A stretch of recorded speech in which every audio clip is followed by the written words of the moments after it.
ശ്രീരാമൻ വില്ലു കുലയ്ക്കുന്നിടത്ത് തുടങ്ങിക്കോളൂ. ഈ തമ്പുരാൻ ഒരു ത്രയംബകം ഓടിക്കാൻ തയ്യാറായി നിൽക്കുക. തീർച്ചയായിട്ടും. അപ്പം 410ഓളം കുടുംബങ്ങൾക്ക് ഇവിടെ ഒരു വലിയ ടൗൺഷിപ്പ് ഒരുങ്ങുകയാണ്. അപ്പൊ അതിന്റെ ആദ്യഘട്ട താക്കോൽദാനം നടക്കാൻ പോകുന്നു. എങ്കിൽ ആ സ്പോട്ട് വരെ ഒന്ന് പോയാലോ? മമ്മൂട്ടിയുടെ വയനാട് ടൗൺഷിപ്പ് സന്ദർശനത്തെ CPM സൈബർ ലോകം ആഘോഷത്തോടെയാണ് സ്വീകരിച്ചത്.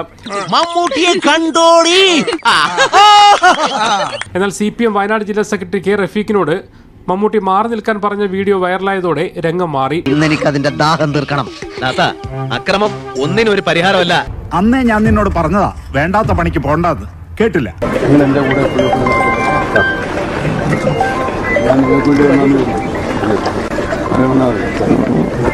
എനിക്ക് പക്ഷെ നല്ല ഭയങ്കര പോറായി ഒന്ന് വിട്ടു നടന്നോ. നമ്മൾ തമ്മിൽ പരിചയം കാണിക്കാം. എനിക്കറിയാമല്ലോ നീ ആ സ്പിരിറ്റിലെ എടുക്കത്തുള്ളൂ.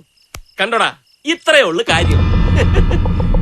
ഇടതു സഹയാത്രികനായ മമ്മൂട്ടി ജില്ലാ സെക്രട്ടറിയോട് ഇങ്ങനെ പെരുമാറാൻ പാടില്ലായിരുന്നുവെന്നാണ് വിമർശനം. എപ്പോഴത്തെ പോലെ ഞാനൊരു തമാശ ഉദ്ദേശിച്ചുള്ളൂ. നാട്ടുകാരുടെ കാര്യം നീ നോക്കണ്ട. ദാസൻ അവരെ പോലല്ലോ. മമ്മൂട്ടിയുടെ വെരി പേഴ്സണൽ വിസിറ്റ് ആണ്. നിങ്ങൾ എന്തിനാ എപ്പോഴും എന്റെ കൂടെ നടക്കുന്നത്? നിങ്ങൾക്ക് വേണ്ടി ഞാൻ വന്നാന്ന് വിചാരിക്കില്ല എന്ന് പറഞ്ഞ് ചിരിച്ചാണ് മമ്മൂട്ടി തിരിയുന്നത്. അവൻ ചിരിച്ചോണ്ടാ ഇടപഴകുന്നേ. കുഴപ്പമില്ലെന്ന് തോന്നുന്നു. ചിരിച്ചോണ്ട് പൊളിച്ച തെറി പറയാനും എടുക്കനാ. റഫീഖും അത് അതേ സെൻസിൽ എടുക്കുന്നു. It's okay. ഞാൻ ഇറ്റ്സ് ഓക്കെ അല്ലെങ്കിലോ? പ്ലീസ്.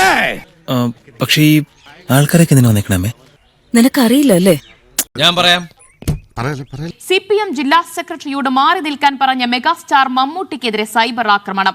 ഒന്നും വേണ്ടായിരുന്നു, വെറുതെ തെറി കിട്ടും. അല്ലാതെ തമാശയൊന്നുമല്ല, നല്ല സീരിയസ് ആയിരുന്നു. ജില്ലാ സെക്രട്ടറി K റഫീഖിനെ മമ്മൂട്ടി ഫോണിൽ ബന്ധപ്പെട്ടു എന്നുള്ളതാണ് നമുക്ക് ലഭിക്കുന്ന ഏറ്റവും പുതിയ വിവരം. ഒരു തവണത്തേക്കൊന്ന് ക്ഷമിച്ച് മാപ്പാക്കണം.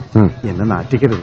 കൃത്യമായി പറയുന്നു, അത് ഒരു സ്വകാര്യ സംഭാഷണം അല്ലെങ്കിൽ ഒരു സൗഹൃദ സംഭാഷണമായി മാത്രം കണക്കാക്കിയാൽ മതി. ഒന്നും ഉദ്ദേശിച്ച് പറഞ്ഞതല്ല, അപമാനിക്കാൻ വേണ്ടി പറഞ്ഞതല്ല. എന്നെ സംശയിക്കരുത്. ആരെങ്കിലും എന്തെങ്കിലും തമാശ പറഞ്ഞു വെച്ചാൽ അത് കാര്യാക്കുക. ഞാനത് മറന്നു.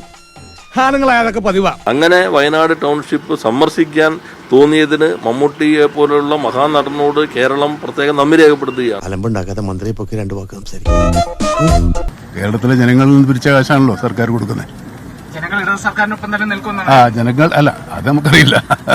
നീ എന്നെ ചതിക്കായിരുന്നല്ലേ? ജനങ്ങൾ ഇത് നമ്മൾ കൊടുത്തതാണ്, നമ്മുടേതാണ്.